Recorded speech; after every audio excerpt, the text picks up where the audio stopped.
Bismillahirrahmanirrahim. Assalamualaikum warahmatullahi wabarakatuh. Salam sejahtera dan salam keluarga Malaysia. Pertamanya, saya ingin mengucapkan tahniah kepada semua anak-anak pelajar yang telah berjaya melanjutkan pelajaran ke institusi pengajian tinggi. Tahniah dan Alhamdulillah.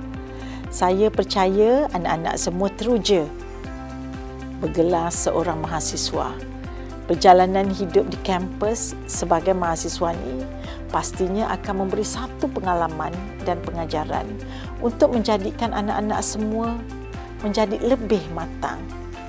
Pada tahun ini, Kementerian Pengajian Tinggi telah menerima 237,161 permohonan ke IPTA, sama ada di Universiti Awam, Politeknik dan Kolej Komuniti serta institusi kemahiran latihan awam. Daripada jumlah tersebut, seramai 146,091 orang telah berjaya ditawarkan tempat ke IPTA dan ILKA. Ini menunjukkan bahawa anak-anak mahasiswa yang berada di kampus pada hari ini merupakan cream of the cream yang telah terpilih setelah memenuhi saringan yang sengit untuk mendapatkan tempat di Menara Gading. Syukur dan syabas kepada anak-anak semua yang telah menerima tawaran dan seterusnya memulakan langkah baru dalam dunia pengajian tinggi. Dunia pengajian tinggi ini mungkin baru untuk anak-anak mahasiswa sekalian. Namun, anak-anak pelajar semua tak perlu khawatir atau bimbang.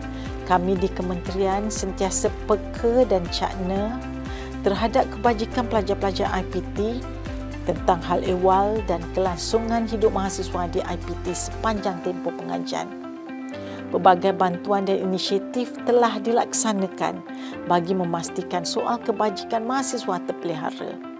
Antara yang saya boleh kongsikan sedikit di sini adalah seperti pinjaman penuh PTPTN kepada kumpulan B40 dan M40, jualan murah keluarga Malaysia siswa yang akan dijadualkan pada Oktober hingga Disember 2022. Food Bank IPT, Food at Campus Keluarga Malaysia, menu makanan keluarga Malaysia dengan harga shilling ringgit Malaysia RM3.50 bagi satu hidangan dan pemberian.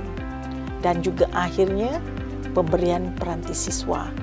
Selain bantuan yang saya nyatakan tadi, Kementerian melalui Universiti Awam juga menyediakan pelbagai bantuan bagi meringankan beban pelajar, terutamanya mereka dari golongan B40.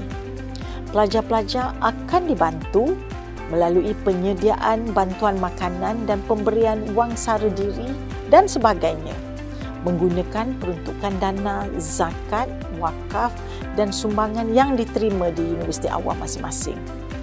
Sumbangan makanan yang diterima daripada warga Universiti Awam, alumni dan orang awam juga turut diagihkan kepada pelajar yang memerlukan secara berkala ataupun one-off. Anak-anak pelajar sekalian, kecemerlangan seseorang pelajar itu harus dilihat secara holistik dan tidak hanya tertumpu kepada pencapaian akademik semata-mata.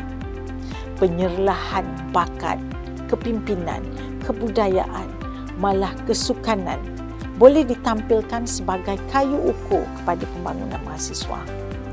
Untuk makluman juga, KPT melalui institusi telah melahirkan ramai atlet yang bersinar di pentas antarabangsa seperti Muhammad Anik Kasdan daripada Universiti Teknologi Mara yang merangkul pingat emas dalam Sukan Commonwealth 2022 dalam acara angkat berat kategori 55 kg.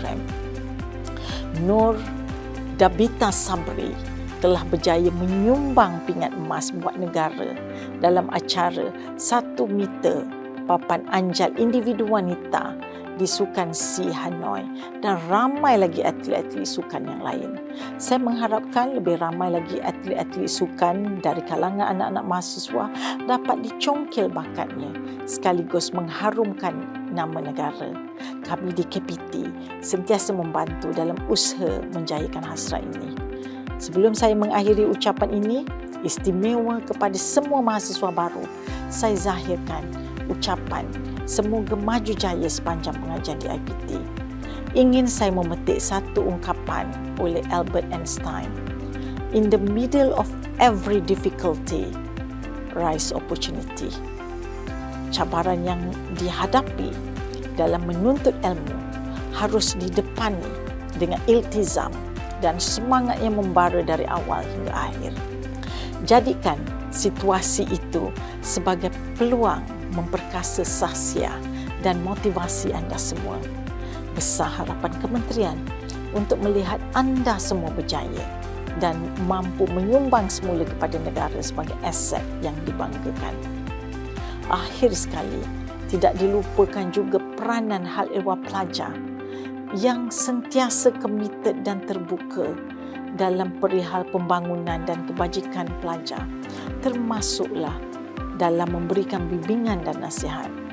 Justru, sekiranya ada masalah, rujuklah kepada mereka supaya perkara tersebut dapat dibendung dari awal.